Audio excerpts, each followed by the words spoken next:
On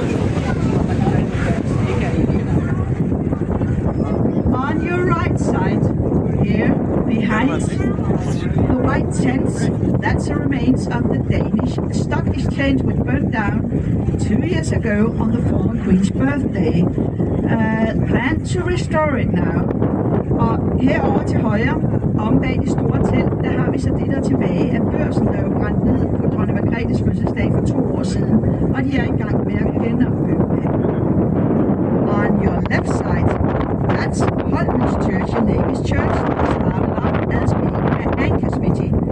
Og herover på jeres venstre side, der har I Holmens Kirke, og det startede med at være en ankersmedie, og så blev det til flådens helt egen kirke, og det er der, dronning Margrethe blev givet. Bridge ahead, mind your heads. Thank you. Pas på hovederne, kommer en bro.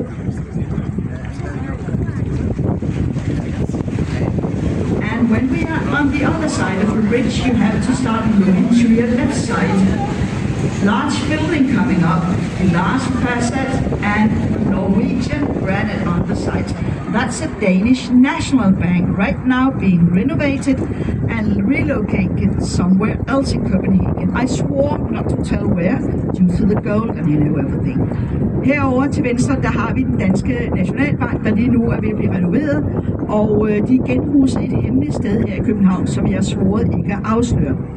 Designed by famous Danish architect Arne Jacobsen, and he did not just design the building, but also all the interior inside down to the doorknobs. Og det er Arne Jacobsen, der har designet selve bygningen herover, men også alt det, der er indeni. Didn't survive to see his masterpiece being finished.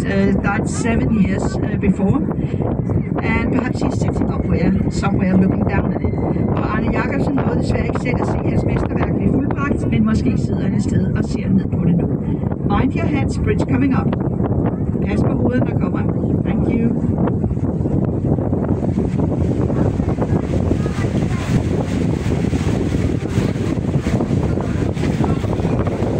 And we are now entering the harbor, and in Copenhagen, the water in Copenhagen harbor is so clean you can swim in it.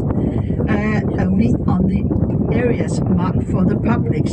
Og her i Danmark, København, så har vi simpelthen så rigtig fejl i vores havn, som man kan bade i det, men kun på de områder, der er åbne for offentligheden.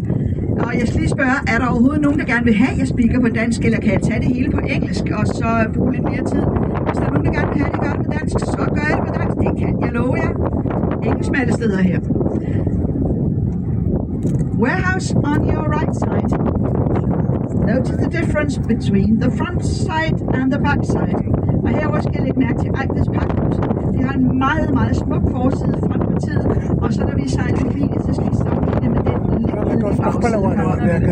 Story goes that at the time when the king was in residence in one of the Christiansborg palaces in here, he asked for something beautiful to look at when he opened the window. Og historien, det hedder sig, at på et af de tidligere Christiansborg-slotte, der havde kongen bedt om at få noget smukt at kigge på, når han åbnede vinduet. That much believe in that story. The entrance for the palace was from the other side. So, jeg tror ikke helt på den historie. Der er også andre muligheder. Green building on your left. Like a cross between a ship and a UFO, Art Deco building used to be the custom house of the harbor of Copenhagen. Ships came in here, had to declare the cargoes inside there. Turned into the ferry terminal for the catamaran sailing to Malmö in Sweden. We went there to buy cheap cigarettes and marzipan and sugar. The Swedes stayed over here, quite frankly, to be drunk. And we have special units of police picking up drunk Swedes in the weekends, collecting them, bringing them back to the ferry terminal and make sure they were sailed back to Sweden. Og herovre den grønne Art Deco-bygning, det var det gamle toldhus her fra havnen. Senere blev det til, færgeterminalen for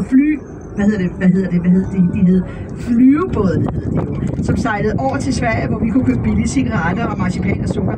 Men det, der var mere interessant, det var, at svenskerne sejlede herover for at købe billig sprut, og de blev ofte så fulde, og der var helt specielle politienheder, som faktisk tog rundt i byen og samlede fulde svenskere op, fulgte dem ned til færgeterminalen og sørgede for, at de kunne sejle tilbage.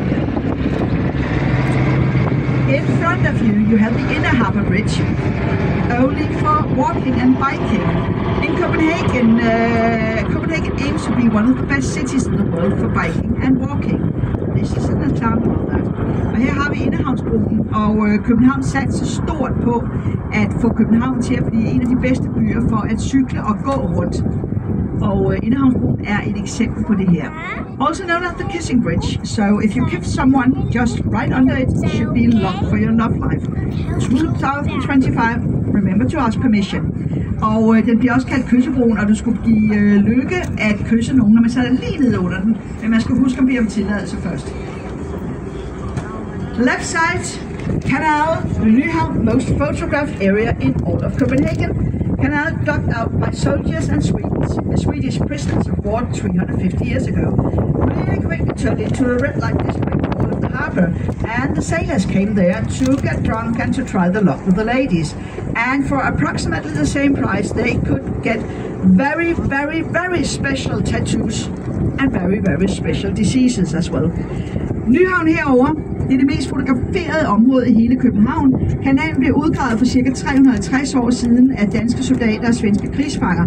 Meget hurtigt så blev det simpelthen det frække kvarter for alle sømænd i Københavns Havn, og de tog derhen, når de for eksempel havde sejlet frem og tilbage til Kina 2 år, for at blive fulde og så prøve deres held med damerne. Og de kunne få meget, meget specielle tatoveringer og meget, meget specielle sygdomme derinde for nogenlunde den samme pris. Man køber 2 store Toblerone-barer med hjem til dem, man har glemt at købe en gave til derhjemme. Most expensive areas in Copenhagen to buy a flat. Det dyreste område at købe en lejlighed herinde.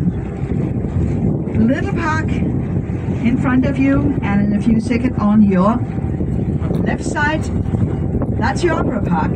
And the building behind it, that's the Royal Opera House, both of which were donated to Copenhagen by A.P. Møller Foundation. Opera opened 2005. 14 stories inside, 4 of them below water level. You could sit in there and listen to endless water music. That would be something. Selve operaparken her og det kongelige operahus herovre, begge dele er doneret til København and remind you of music. And I learned at the time, if you go around and knock on the tiles outside, each tile should have its very own tune. Tried it, couldn't hear it though. Og det hedder sig, at alt omkring operabygningen her, det skulle dreje sig om musik, og blandt andet, at hver eneste flise, den er monteret med, skulle have sin helt egen lyd, hvis man gik rundt og gongede på den. Jeg har prøvet det, og jeg kunne virkelig ikke høre det. And when we have sailed underneath the next bridge, that's a silent zone, so you have 5 minutes to rest your ears. Og vi sejler nu ind i Holmen, ind på Holmens område, og det er en stille zone, så I kan hvile ørerne. Bridge your head, mind your heads. Pas på hovedet, der kommer en bro.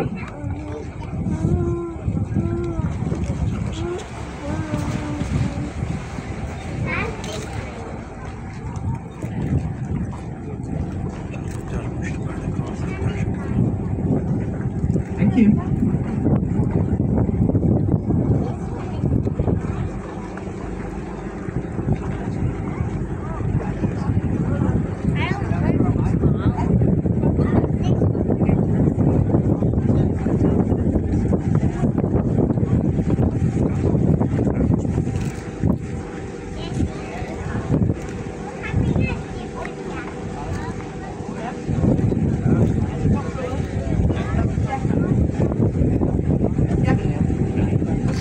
Bridge your head and mind your heads. Thank you. Yes. Pas på hovederne, der kommer en bro.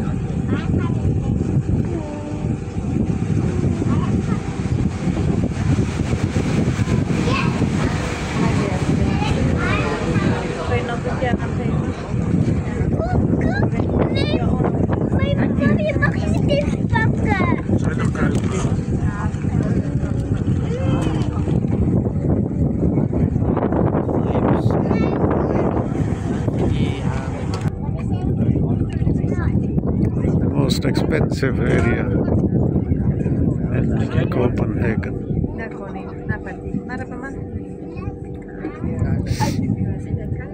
Modern looking building over here started out as being a kind of shipyard for the torpedo boats, and is named Torpedo Hall building now. Turned into something else. You can see the entrance here, back in the days even deeper. Modern buildings outside of the structure housed modern living in there. Apartments, again, very expensive buildings to be in. Og det vi lige har sejlet forbi herovre på venstre hånd, det er torpedobådshallen. Og under den kolde krig, så blev der bygget torpedobåde derinde, og de kunne sejle meget, meget længere ind. Men man kan se hele, hvad skal man sige, betonkonstruktionen fra den gang, og så er der så bygget nyt udenom det. Og det er privat bolig derinde nu. Hævede priser, må jeg sige. Green area over here. The backside of the free town of Christiania. 1971, it was abandoned military area, and young people in Copenhagen couldn't get anywhere to live, so they tore down the fences and established themselves in their free town. Og hele det grønne område, vi har herovre på højre hånd, der strækker sig hele vejen. Kindergartens, and they have a writing school as well. Og lige altså inde på Christiania, så har de deres eget bryggeri, de har deres egen børnehave derinde, og de har også deres egen rideskole. Look at that very special building on your right here. That's typical building for Christiania. They take what they have and build a little something. 5 years later, they get a truck full of old bricks, build a little higher, and it goes on like that. Very special building. Den bygning, der gemmer sig herovre mellem træerne, det er en typisk Christiania-bygning. Den har taget cirka 15 år at færdiggøre. Fra de startede med et lille læs mursten, så bygger de et rum, en underetage. Så går der 5 år, så får de et stort læs gamle mursten, så bygger de lidt videre. Og så på den måde er der sådan en knopskud side that the cannon boat houses. In 1807, the English fleet came over here and bombarded Copenhagen and stole our fleet, because we have sided with the wrong side during the Napoleon Wars. It slopes a little towards the water to make it easy entrance and access for cannon boat they built. Didn't have the timber to build a new boat, ships of war. Approximately the cannon boat size of this one we are sailing on. Little cannon in the front, in the back, easy out to join any battles in the Øresund out here. Og de husvider, jeg sejler forbi her, det er kanonbådshusene. Og fordi englænderne synes, vi egentlig havde støttet franskmænd under de sidste Napoleonskrige, så kom de her i 1807 og bombarderede København area, and we still have an active part. On your right side, that's Nyholm, New Island. Hele området her, før i tiden, så var det flådens område, og det var ikke åbent for offentligheden. Det er det så nu, men vi har stadigvæk et lille aktivt område af flåden herinde til højre på Nyholm. And bridge coming up. Remain seated. Thank you.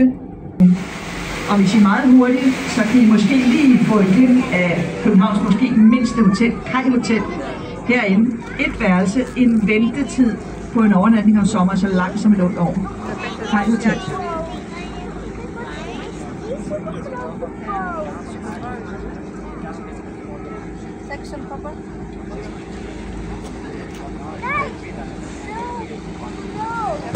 Kræftstand.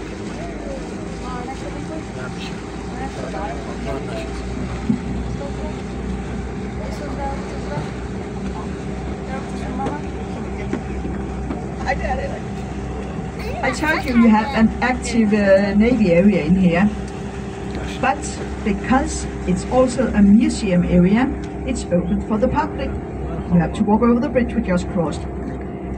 Already now you can start looking at the artifacts. You have the submarine on floor, that's a seal on the ground, sure.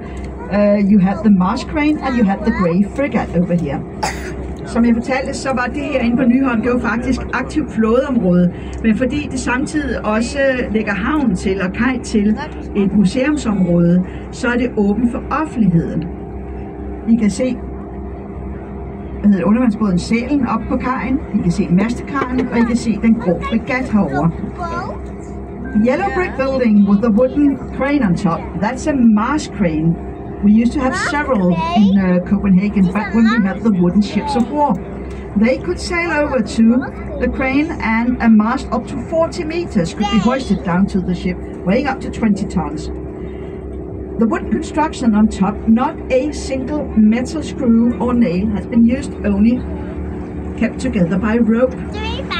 Og den gule murstensbygning herovre med kranen på toppen, det er faktisk mastekranen. Og i gamle dage, da vi havde de store træskrigsskibe i floden, så kunne de sejle derover, og så kunne de få løftet master op til 40 meter ned ombord. Selve krankonstruktionen på toppen, den er lavet af træ, og der er ikke brugt et eneste stykke metal i at samle den. Ingen skruer, ingen søm, den er udelukkende holdt sammen af reb. All of the museum artifacts in here are maintained and showed off by retired Navy sailors. Og alt hvad der foregår herinde omkring museumsområdet her med, salen og mastekran og fregatten, det er pensionerede marinere, som vedligeholder det hele og som viser det frem. Grey frigate with a beautiful name, F352.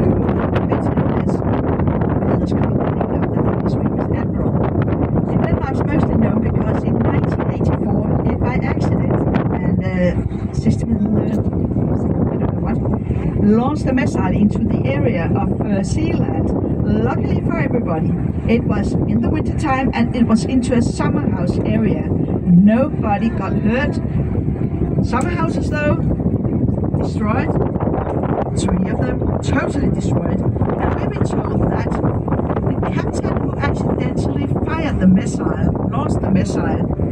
One of the totally destroyed summer houses belonged to his former mother-in-law. Don't know whether it's a good story, but it's a good story. Og herover der har vi fregatten Peder Skram, som i Danmark er bedst kendt for at ved et uheld at komme til at sende mission Royal Yachts in the World. King's Private Ship. Og som en lille ting i dag, så kan I se et af de 2 eneste tilbageværende kongelige skibe i hele verden. Det er jo Dannebrog her. Det er kongens private skib. The other one belongs to King Harald of Norway. I see them both, and I have to tell you that Dannebrog, the Danish private yacht, that is the prettiest of the 2. Det andet skib, det tilhører kong Harald i Norge, og der er jo kun 2 skibe tilbage.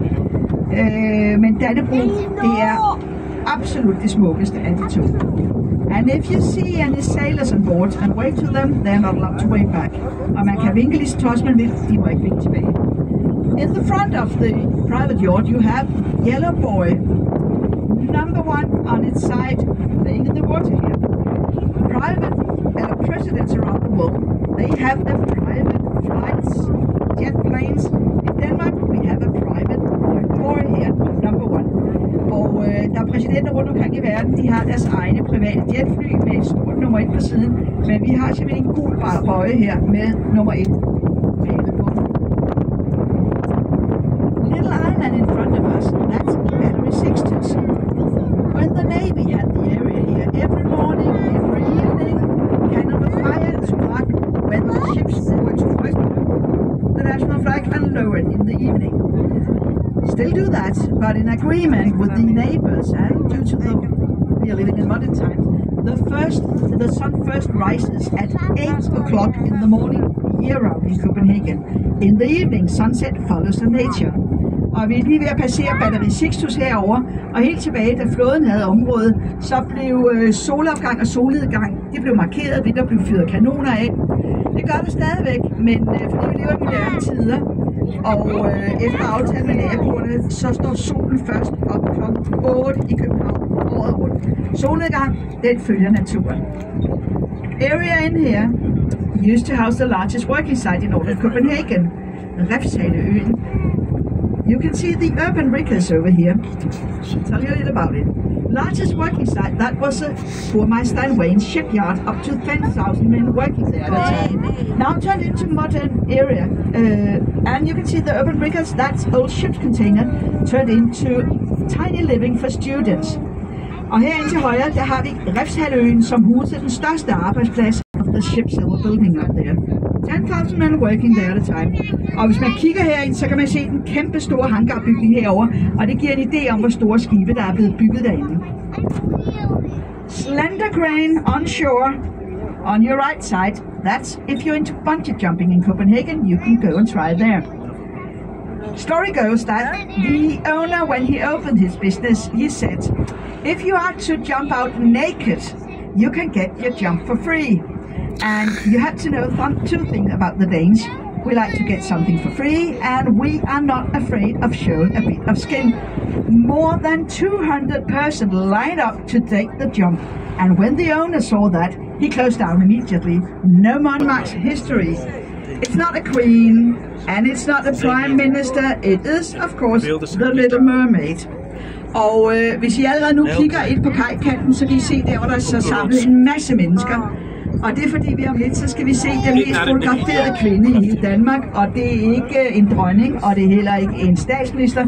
Det er selvfølgelig den lille havfrue.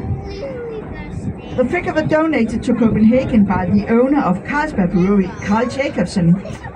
He fell in love with the prima ballerina dancing the part of the Little Mermaid at the Royal Ballet. And he engaged with an artist to make the sculpture, hoped for the ballerina to set model. She refused because she did not want to sit naked that time. Carl Jacobsen, så meget Carlsberg-bryggeriet. På sine gamle dage, så blev han forelsket i en ballerina, der dansede den lille havfrue på den kongelige ballet. Og han engagerede en billedhugger for at lave en skulptur til København. Og han havde håbet, at ballerinaen Ellen Prise ville sidde model, men det ville han ikke, fordi hun skulle sidde nøgen. The artist asked his own wife in one little building known as the Royal Pavilion. Coming up over here on your right side. Two pavilions, one with the crown on top, and you can guess which side which of them the families are waiting, the royal families are waiting in. And the other one with an onion on top. That's for the more mortal of us waiting if we are invited to dine out there. Og herovre til højre, der har vi de to kongelige pavilloner. Og man kan selv gætte i hvert fald de to pavilloner, de kongelige med that the Royal Opera and the Opera Park were donated by A.P. Møller Foundation to Copenhagen. And it's Maersk Container Shipping Line owns that foundation. Their headquarters in here. One of the largest container shipping lines in all of the world. 189 windows looking out on you like blind eyes. We can't see in there. Og både Operaen og Operaparken, det fortalte jeg, det var doneret af A.P. Møller-fonden, og de ejes af Mercanted Building her. Blue Square, 7-pointed star. 7-pointed star to symbolize the idea they are sailing the 7 seas. Perhaps the employees in here says, we work 7 days a week, long days. But to be honest, they are proud of working for Maersk Container Shipping Lines. Heroppe der har vi Maersk, meget berømte logo, den blå firkant med den syvtakkede stjerne, og den Copenhagen. They live in here, Amalienborg Palace. Og når kongen og den kongelige familie er i København, så bor de selvfølgelig herinde på Amalienborg slottene. First building, 4 chimneys, white pole on top, that's a royal family living in there. If they are in residence, the national flag will be hoisted on top. Og det er herinde i den første bygning med de 4 skorstene, kongen og dronning og familien bor, når det er 150 years to finish the building of it, due to lack of money. Herinde bagved Slotspladsen, der har vi Marmorkirken, der ligger derinde. Det tog mere end 150 år at færdiggøre byggeriet, fordi man manglede penge. Planned to be larger, bigger, taller, ended out like this. And every 3rd year, there's a diving competition taking place from the roof of the opera over here. So if you have a sincere death wish, you can enlist yourself and try your luck. Hver 3. år så foregår der en udspringskonkurrence heroppe for taget af operabygningen, og hvis man har lyst til virkelig at prøve sit held, eller hvis man har lidt skidt i sit liv, så kan man jo prøve at skrive sig op, og så prøve sit held, når man springer ud. 27 meters down to the water, 12 meter water waiting for you. 27 meter ned, 12 meter vand ned. And again, you can see large warehouse over here. Now a hotel. In front of you, a very modern building. that's a royal playhouse. Og igen, så kan jeg sige, det er med at se det blandede udtryk, København har. Det gamle lager varehus herovre, det er så lavet, eller ikke varehus, pakhus, det er lavet om til Admiralhotel. Og så lige inden Mark, and he also said, to be or not to be. Og det kongelige skuespillerhus, det er åbnet med stykket Hamlet, og det er om danske prins, der efter sigende skulle have udtalt de meget berømte ord, at være eller ikke være, og there's something wrong in the state of Denmark. Det er lidt svært at oversætte. First floor up here, the dressing room for the actors and actresses changing to get engaged in the play in the evening. Og på første salen heroppe, der er omklædningsrummene for skuespillerne, der skal deltage i stykkerne om aftenen.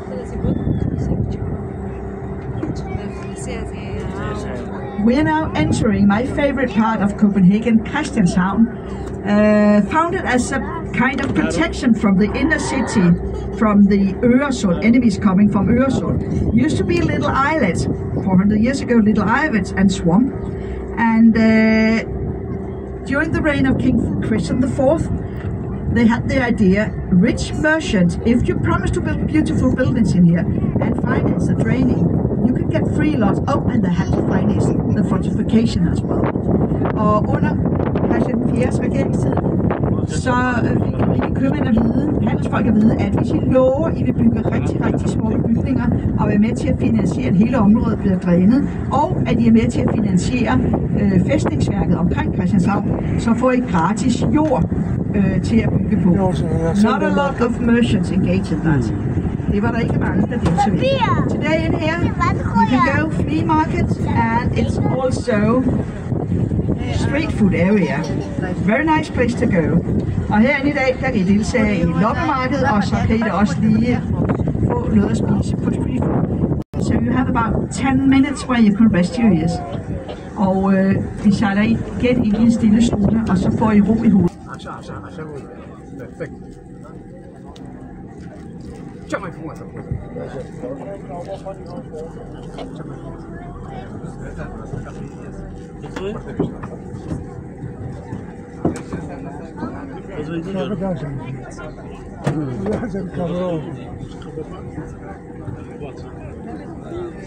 Da sopa que eu sei que sopa que não sei, mas dá uns não sei. Dá se deu o alame. Ja, weet je, zie daar een Laat hier staan. Laat je daar staan, ik ga een foto van je maken. Voor gele lijn. Gewoon, je moet stoppen bij gele lijn. Ja, zie daar toe.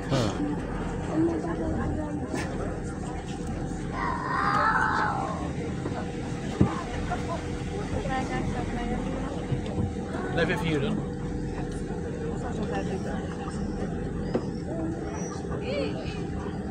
Niet vallen, maar wakker dat je gaat vallen. Je mag niet staan.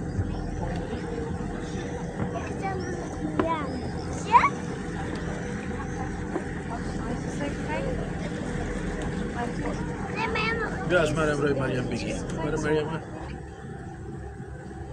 Pull me, Bush. Nu, mag ik komen? Please sit down, no bridge your head, and remain seated. Thank you. Pas på hovedet, når kommer på. And I forgot, it's a silent zone. When we have sailed underneath this bridge, you have the best photo opportunity. Okay. Please don't touch the bridge, you can get finger injuries. Can we still? No. The most photographed tree in all of Copenhagen here has its own Facebook group, for real. Det mest fotograferede træ i København har sin egen Facebook-gruppe. Remain seated and mind your head. And the bridge is lowest in the middle. Kommer der en meget lav bro, pas på hovederne, og broen er faktisk lavest i midten. Mind your head, tak.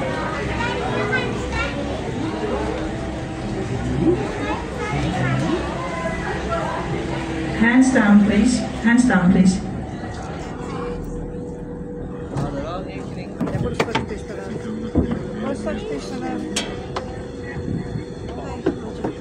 Ninja, voor de gele lijn. Voor papa. Voor papa staan. Kom voor mij staan. Voor papa staan. Kom even, geef staan. Even staan. Geef eens bij. Seks. Heeft u mij gegeven? Zal ik iets aan je geven? Nee?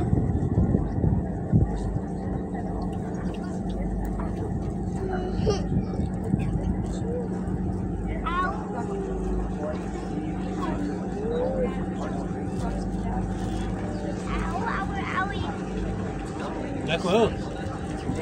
Puxa mais daqui mesmo. Não sei.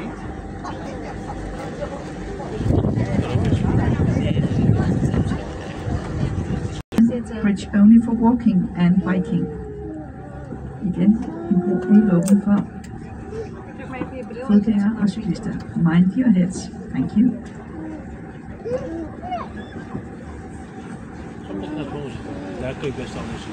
And if you wonder whether the bridge can open when you look up, it can. Hvis man skulle undre sig, om broen kan åbne sig, så kan man godt.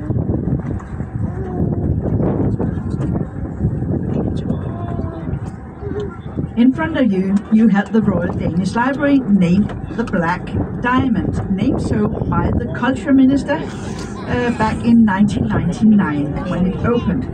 Og den imponerende sorte bygning, vi har herovre, det er den sorte diamant, det er det kongelige bibliotek, og det var Jytte Hilden, der var kulturminister, da det åbnede i 1999, så navngav den sorte diamant. Tilting toward the water in a 7 degrees angle, and you can wave to yourself in the mirror, the glass area up there. Wave to yourself. Everybody on shore will believe you waving to them. I kan ikke til at sætte jer op i det store glasparti, og alle inde på land, de vil tro, det var dem, der vinkede til. Tilts toward the water in a 7 degrees angle in the morning when the sun rises in the east. The sunbeams reflect into the water thrown up on the facade here. Om morgenen, når solen står op herovre i øst, of ships containers and bricks put on top of each other. Danish Architectural Center. But it was a Dutch architectural firm who won the design competition to design it. Herfremme der har vi Bloks, det er Dansk Arkitekturcenter, og desværre så kan vi fortælle, at det var et hollandsk, et nederlandsk arkitekturcenter, som vandt konkurrencen om at designe det. Apartments in there, playground in there, restaurants, showrooms. Der er lejligheder herinde i Bloks, der er legeplads bagved, der er også fitnesscenter i øvrigt og udstillingsrum. We are now entering the oldest area of Copenhagen to sail underneath 6 different low bridges. So, remain seated. Thank you. Og vi skal nu sejle under 6 broer i streg, så pas på hovederne, der kommer en bro.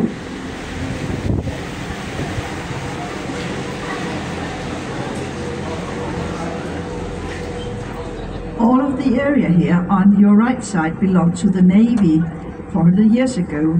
Later on, it was moved out of the city to protect the city from, for instance, gunpowder and things like that. Og hele området herinde på højre side, det tilhørte flåden 400 år siden. Bridgehead og kanonpuder, gunpowder, I think. Brick building here, that used to be the Royal Brewhouse. Og den store bygning, vi lige sejlede forbi, det var det kongelige bryggeri. Back in the days, you couldn't drink the water in Copenhagen, so every single soldier and Navy man in there were granted 10 liters of beer each and every single day. For 400 år siden, der kunne man ikke drikke vandet i København, så hver eneste soldat og hver eneste sømand, der var ansat i flåden, de fik udleveret 10 liter øl året rundt hver dag. Tog det hjem til familierne, hvor børnene og konerne også drak øl. Soldiers brought back the beers and for the wives and the children, but due to a very low alcoholic percent, about 1%, they didn't have drunken children running around in the streets.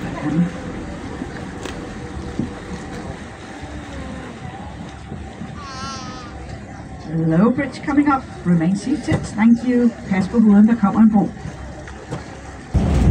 Located on island known as Palace Island, Slotsholmen. 5 different palaces has been in there. Around the building here houses the royal stables at the heyday, up to 250 horses. In Denmark now, 12 hand-picked white horses. Og bygningerne, vi har herinde på højre hånd, det er resterne af det andet Christiansborg, der var opført derinde. Og det er de kongelige stalle. Vi har nu 12 hvide heste. Da der var flest, var der op til 250 heste. Marble bridge ahead. Remain seated. Thank you. Pas på hovederne, nu kommer marmorbroen. And the marble bridge, not made of marble, but of limestone. The main entrance to the palace area back in the days. Her det var hovedindgangen ind til slottene på området tidligere.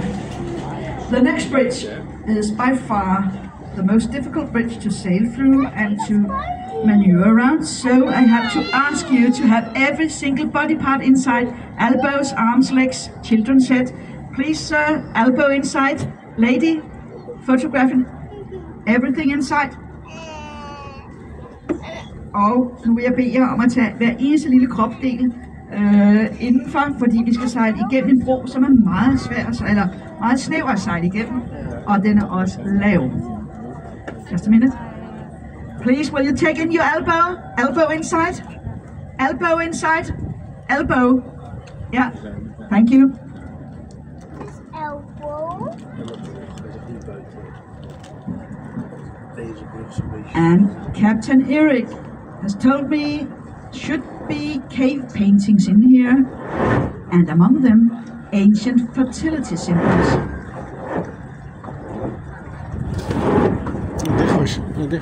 Kaptajnerne fortalte mig, at der skulle være hulemalerier herinde. Blandt andet frugtbarhedssymboler.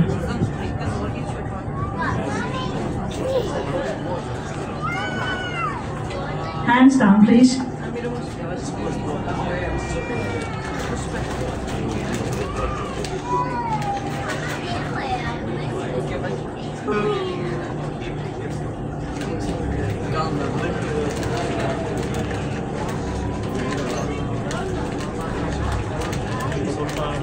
And we're now going to take a 90 degrees turn. So the one of you sitting in the back on the left side and in the right side, if you can bow a little into the middle, mind your heads, yes.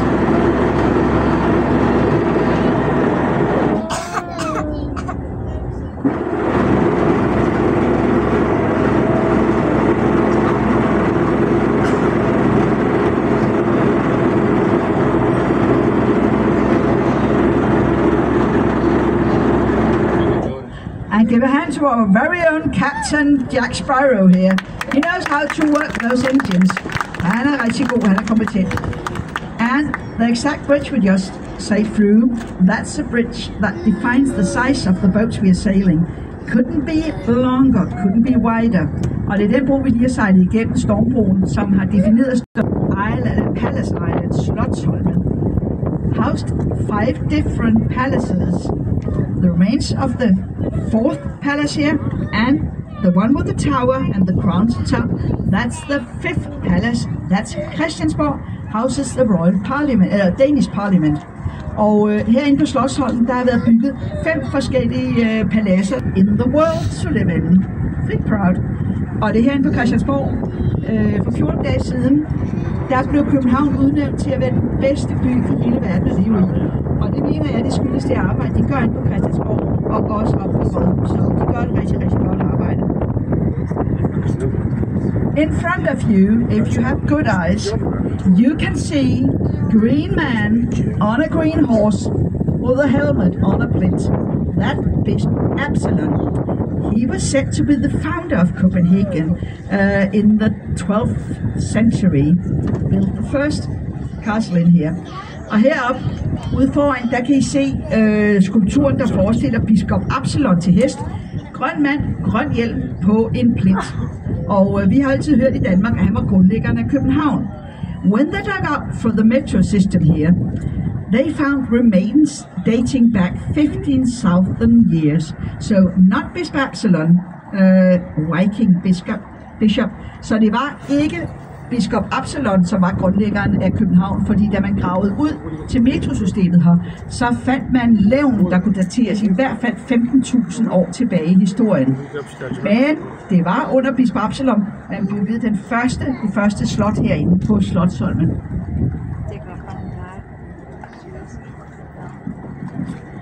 And we are close to returning to our starting point.